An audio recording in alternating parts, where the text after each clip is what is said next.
There was no reference to this man, Muhammad. We can't find any reference to the city called Mecca. We can't find any manuscript for any book called the Quran. None of this we can find in the 7th century. But that's just silence. Where's the evidence? How do you prove evidence for something that never existed? Do you see the problem, folks? That was 1995. This is 2025, 30 years later. And everything I'm going to introduce tonight is based on evidence. We finally have the evidence.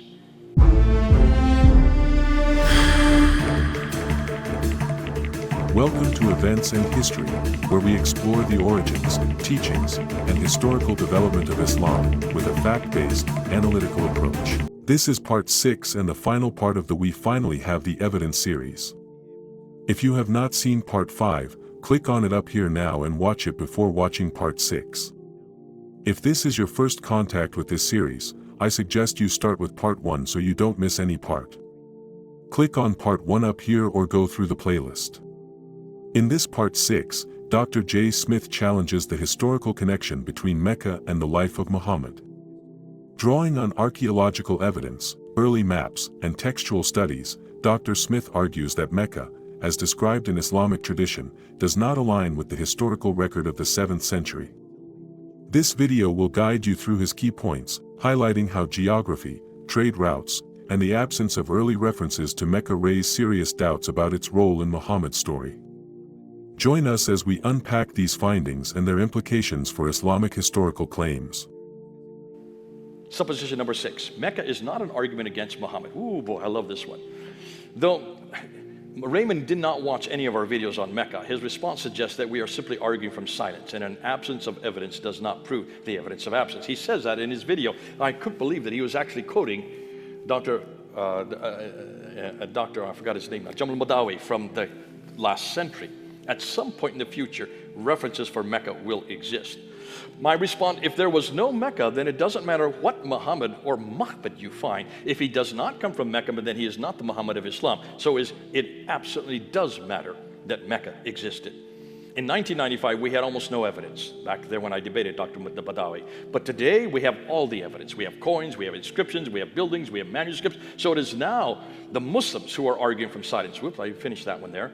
His example of Troy that he uses is a non sequitur, since we have ample references for ancient history for the existence of Troy. We just did not know where it was situated until now. Conversely, we have no references from ancient history for even the existence of any place called Mecca in Arabia. Now, I'm going to go through this very quickly because you've seen this before. Remember that stool that I showed you at the very beginning? If you shut down Mecca, you shut down the other two.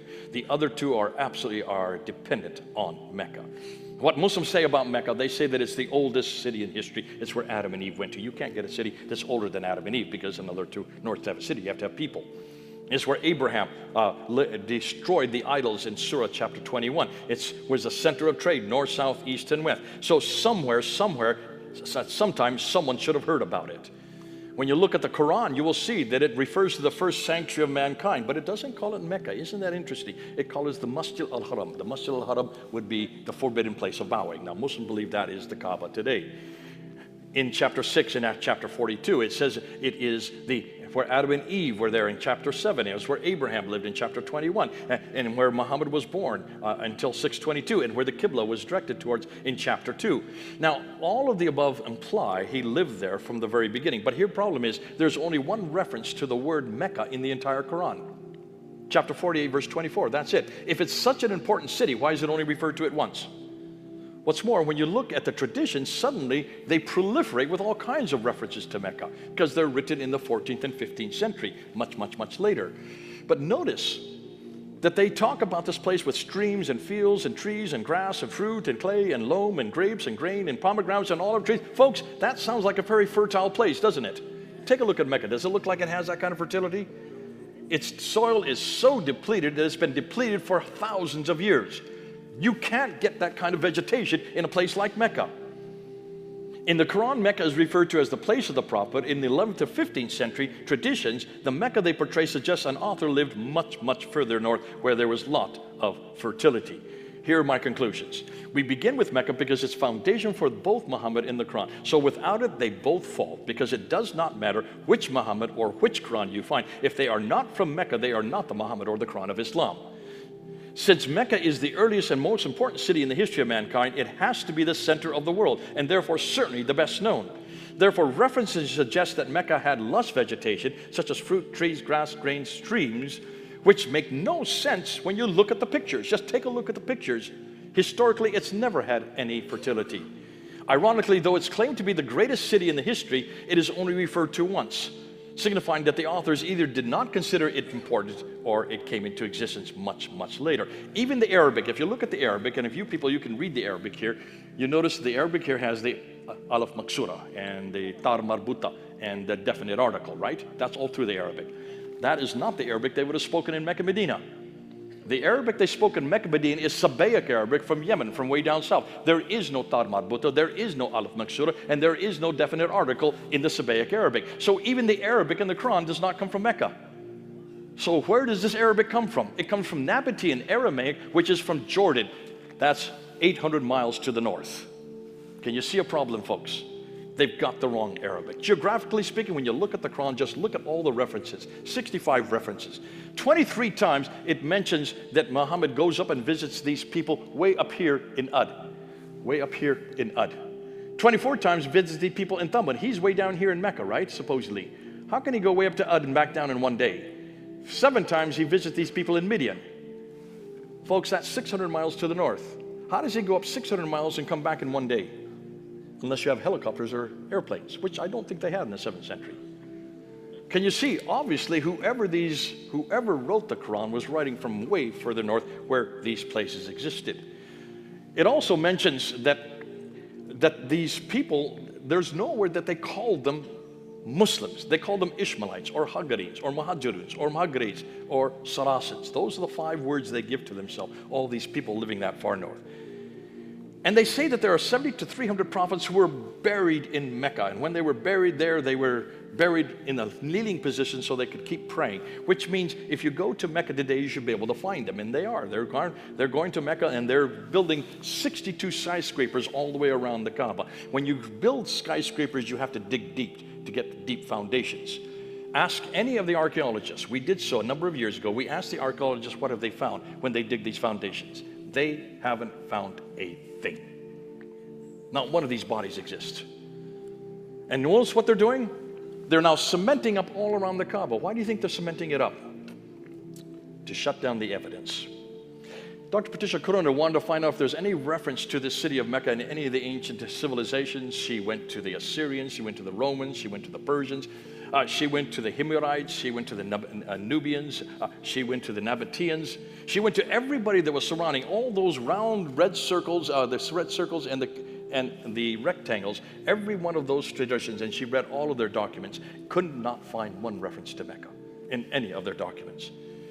So she said, well, what about the lesser known towns, starting with Aden down here, and then you have Sana, and then you have Najran, and then you have Taif, and then you have Yathrib, and then you have Khaybar, and you have Tabuk, and then you have Gaza in the north. Those are all the oases along the Western Plateau. And she found reference after reference to all of them, all the way back to 300 BC. Reference after reference. They were well known.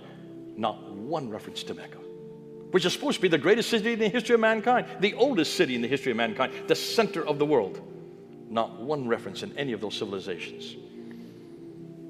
The trade routes. She went and looked at the trade routes, and she could read their documents. She could read their languages. And from the 2nd, 3rd, 4th, 5th, 6th, all the way up until the 8th century, she could not find any reference to Mecca on any of the trade routes, any of the documents. Yet neither of the land routes. She went to the land routes, the Red Sea trade routes. She found the Red Sea trade routes, which was going up and down the Red Sea, were all on the African side and not on the Arab side. And they all went up to these 5 cities, coastal cities along the African coast, not one along the Arab coast. I'll tell you why in just a minute. The first reference she could find in any documentation to the city of Mecca was not till 741 in the Apocalypse of Suno Arabica Byzantia, written in 741. That's 100 years after Muhammad died.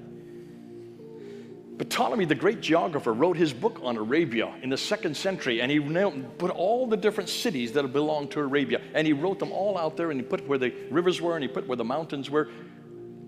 Not once did he mention Mecca in the 2nd century. And the reason why is very simple, folks. It has to do with one word. Anybody know what that word is?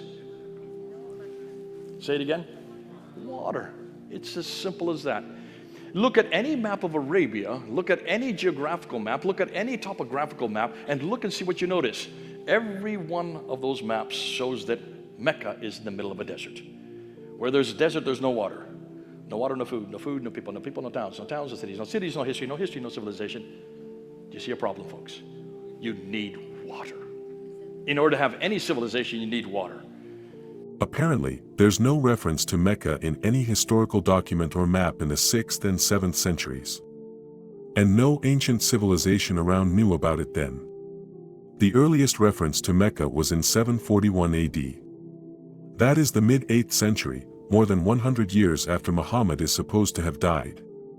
This is huge. It is a serious hole in the standard Islamic narrative. So Muslims come back to me, yeah, but what about the ZamZam Well? Oh, I love the ZamZam Well. The ZamZam Well, right there next to the Kaaba, 30 feet away. There it is. See a picture of the ZamZam Well? It's 30 feet across and 50 feet deep. And this is inexhaustible water that the Lord has given, that Allah has given to the Muslim so that they can drink from this well. If you go to any Muslim bookshop here in Central or Southern California, you'll see ZamZam water there. Liters and liters and liters of it. 4 million people go to the Hajj, 2 million go to the Hajj, 2 million people are already there. 4 million people in Mecca drink the ZamZam water. How can that many people, how can almost 2 billion people drink water from the ZamZam well, and it's only 30 feet across and 50 feet deep? Muslims say this is the miracle of Allah. Inexhaustible water. So I decided to do some research on this. I went back and looked, and I just Googled it. You can Google it. And what happened in 1953, they capped the well and they put it underground. And then you had pipes going into the well, and then pipes coming out of the well. Just follow the pipes, folks. Those pipes go up to a mountain about 2 or 3 miles away, and there's these enormous holding tanks, the world's largest tanks, for where all this water comes from that goes and fills the well and then comes back out again. So where does the water come for those tanks? Just follow the pipes, and they go down, down, down, down to Jeddah. And they go down to these desalination plants, 27 desalination plants, which take the salt water, put it into fresh water, send it up to those tanks, put it down into the well, put some perfume into it and some sweetening in it, and then they send it to the whole world, and boy, the Saudi Arabian government is making all the profit in the world. But it has nothing to do with Allah. Who built those salination plants? Those desalination plants? Bechtel Corporation, Kansas City, United States. Give ourselves a hand, folks. Everything the Muslims are dependent on comes from us. Because of Mecca's water, I won't go into this, but I will go into this. What's fascinating, Dan Gibson, a good friend of mine, decided to find where all the Qiblas were facing, and he saw that none of the Qiblas were facing Mecca, not until 750. All the Qiblas were facing Petra and Jerusalem. The antecedents to the 5 major things that they do in Mecca. Take a look when they circumambulate 7 times going counterclockwise around this Kaaba, which means cube. It's the same word in Hebrew. That's where the Holy of Holies was in Jerusalem. They're just following what the Jews did. 7 times. Why did they go 7 times counterclockwise? Because of Jericho. And then they go from the Safa and Marwa, running back and forth 7 times looking for water. Why do they go from Safa and Marwa? It's just 2 rocks, just 100 feet away from the Kaaba. They're only 20 feet high. These are not mountains that Hagar's looking for water in. That's nothing more than a facsimile. So where's the original Marwa and the original Safa? Marwa is Mount Moriah. Marwa is the Arabic for Mount Moriah. Safa is Mount Scopus on the other side of the Kidron Valley in Jerusalem. It all comes from Jerusalem. They're just copying the Jews. Bring it home. Certainly someone somewhere at some time should have known about this city, yet no one anywhere, nor at any time has, proving that it never existed at the time of Muhammad, nor during early Islam. So if Mecca did not exist, then what Muhammad is Raymond referring to?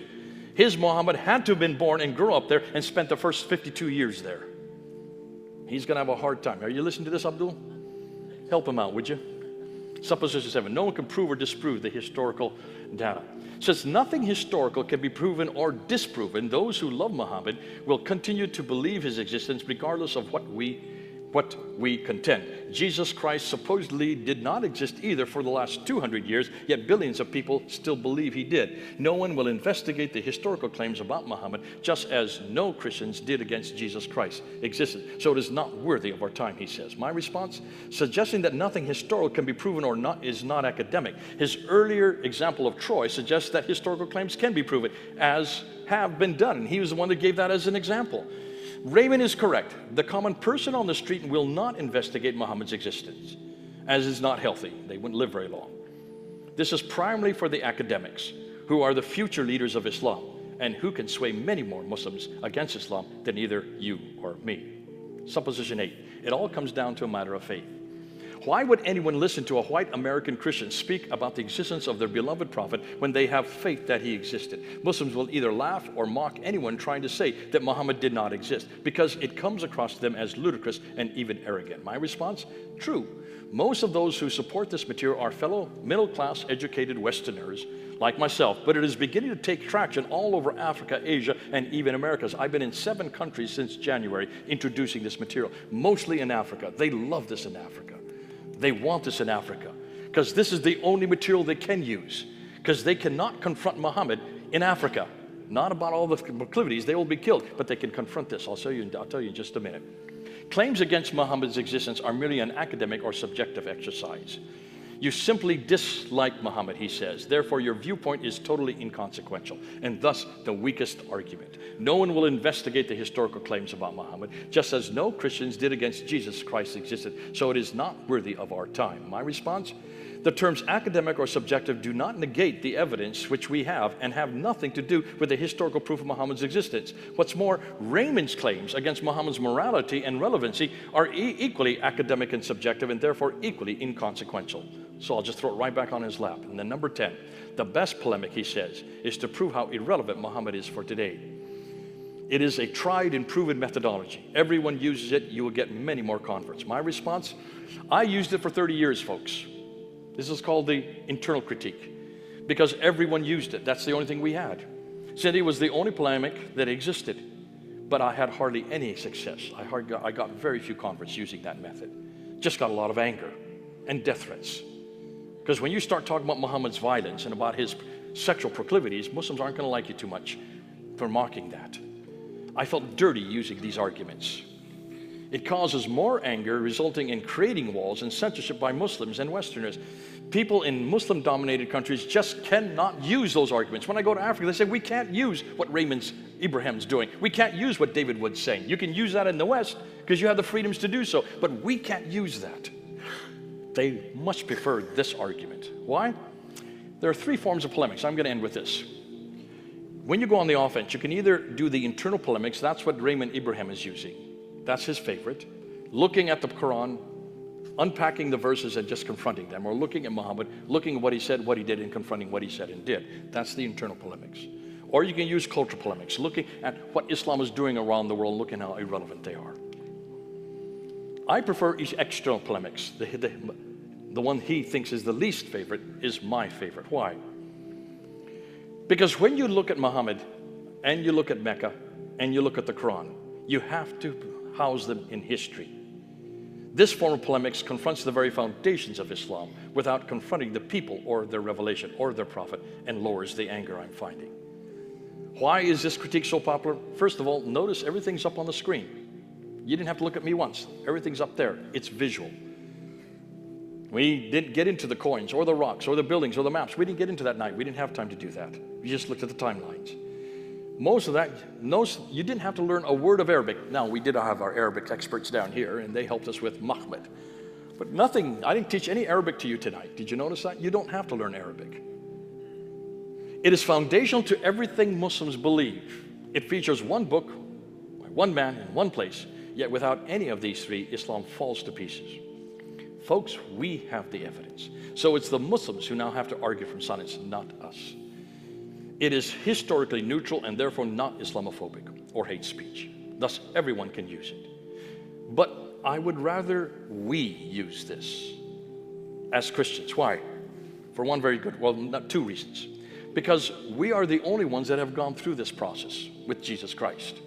We are the only ones that had to prove that he existed. We are the only ones that had to prove who Matthew, Mark, Luke, and John were. We are the only ones that have used historical criticism, and we've come out the other end. We have succeeded in proving Jesus historically, unlike what Raymond Abraham's saying. We absolutely have proved his historicity. Therefore, we understand redacted criticism, source criticism, form criticism, textual criticism. Notice I was using all three tonight. We understand that better than anybody else because we've done it with our own Lord Jesus Christ. And we are therefore the most public and able to do so. But why? Because we are the only ones that have a response to these questions we're giving Muslims. We are the only ones that are looking at this book, finding it wanting, and bringing them home to this book. We are the only ones that are looking back at the God behind this book, Allah, and bring him back to a much greater God, Yahweh. We are the only ones that can go to this book and look at Muhammad, shut him down, but provide the alternative, Jesus Christ. Yes. We need to bring them home. And I'm going to end with this. This morning I had to speak in 2 other churches, both Calvary Chapel churches. And one of them I decided to do something I'd not been done before. I decided to have a discussion between Jesus and Muhammad. So I put Muhammad over here and I was Jesus. I'll try not to be sacrilegious. And I said, Muhammad, I want to talk to you about some things. First of all, I'm a little upset with what you have done. First of all, who and how can you claim to be a prophet? You're not in the prophetic line. You didn't do anything to prove you're a prophet. All prophets either have to do a miracle or a prophecy. You didn't do either. That which you wrote down here completely confronts what I've written down for all the other prophets. How can you completely confront everything that's in my book? And then, of course, you have no idea who I am. You don't even know my name. I'm not Allah. Allah is not a name. It's a title. It means the God. What's my name? Why is it you don't even know my name? And look what you did to me. You took me off the cross and put another man in my place. How dare you do that? And I started getting indignant, really angry. And I said, by the way, Muhammad, I said, where are you? You've disappeared. That's right, you never existed.